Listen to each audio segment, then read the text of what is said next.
Peço para vocês dar like nesse vídeo, comentar, compartilhar. Siga lá no Instagram, professora Ângela Ferreira. E a gente vai falar um pouquinho sobre os modelos atômicos, começando com a ideia lá que aconteceu em 400 a.C., né? O Lepósito e Demócritos, que eles pensavam que a matéria poderia ser dividida até um certo ponto. Após esse ponto, não se conseguiria dividir mais. E a esse ponto, essa partícula pequenininha que eles conseguiam dividir a matéria, eles deram o nome de átomo. Esse modelo é um modelo não experimental, né? Na verdade, existia um pensamento sobre isso, mas não era um modelo experimental. Aristóteles, um pouquinho depois, ele veio com a ideia de que existiam 4 elementos básicos na natureza: ar, terra, fogo e água, e que as substâncias eram formadas por esses 4 elementos ou pela junção deles.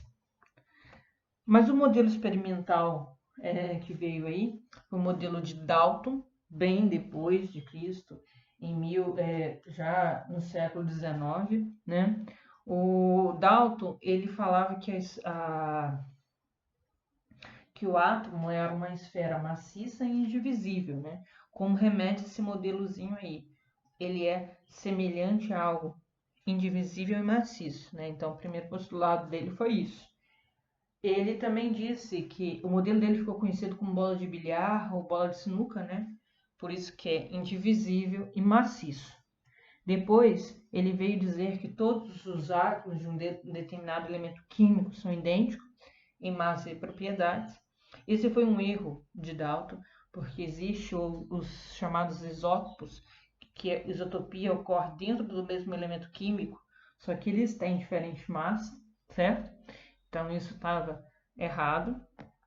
Mas ele acertou em algumas coisas. Ele disse que os compostos químicos são formados pela combinação de 2 ou mais átomos, o que é verídico, e as reações químicas elas ocorrem através de rearranjo, de união e separação de átomos, o que também é verídico.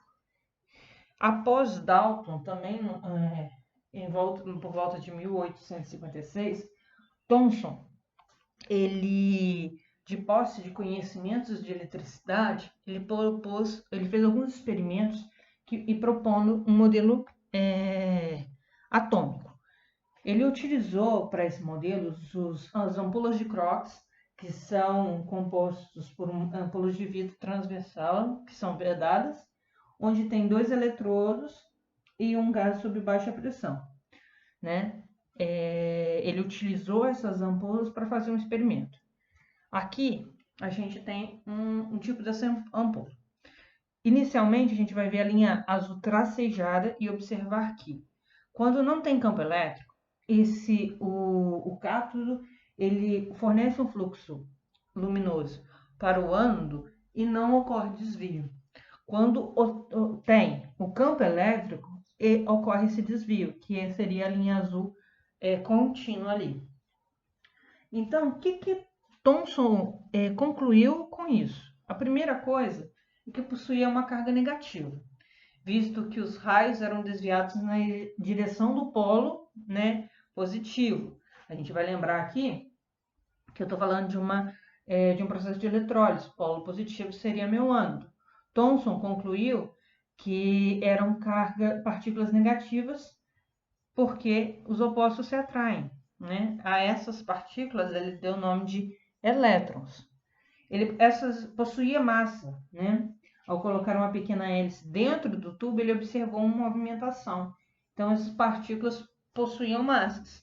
A gente vai ver que essas massas dos elétrons em si são pequenas, mas existe essa massa.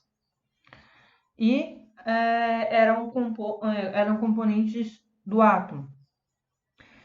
Ele realizou esse experimento com vários gases e todos eles deram a mesma resposta, ou seja, na presença do campo elétrico ocorria o desvio do feixe luminoso.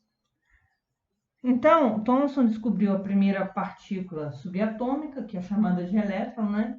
E o modelo dele ficou conhecido como pudim de passas. A gente pode perceber que sai daquele modelo de Thomson, que é uma esfera, de Dalton, que é uma esfera maciça, e passa a ser algo já divisível, certo? Então, o que acontece?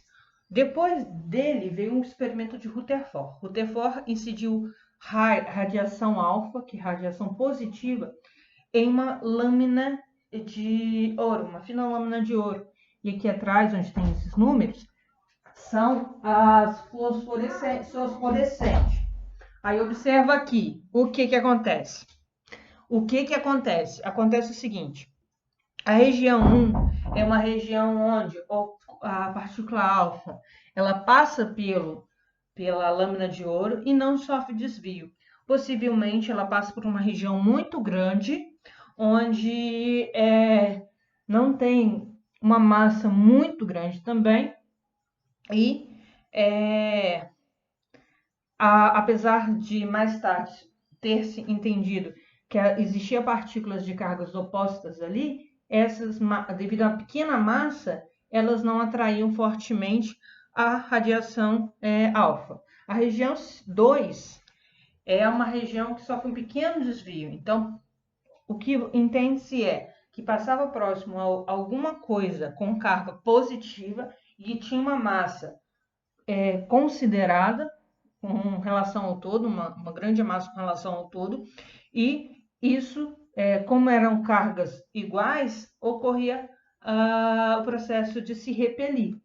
E na região 3, eram aquelas partículas alfas que se chocavam frontalmente com essa parte do átomo que tem também uma carga positiva. Então, o que Rutherford concluiu? Ele concluiu que o átomo é desse jeito assim. Você tem um núcleo com prótons, que são as cargas positivas. Ao redor do núcleo você tem a eletrosfera, onde tem os elétrons, que Thomson já tinha falado, com cargas negativas. Então, o núcleo, que foi comparado... Então, esse modelo ele foi conhecido como sistema solar. Um núcleo, uma região central do átomo, que apresenta partículas positivas. Baixo volume, maior massa e maior densidade. A massa, a densidade do átomo está toda no núcleo praticamente. E a eletrosfera, região do átomo que apresenta um imenso espaço vazio, partículas de natureza negativa, os elétrons, e os elétrons eles têm massa, mas uma massa muito pequena. Na próxima aula a gente vai discutir o modelo de Bohr e os modelos atuais, certo?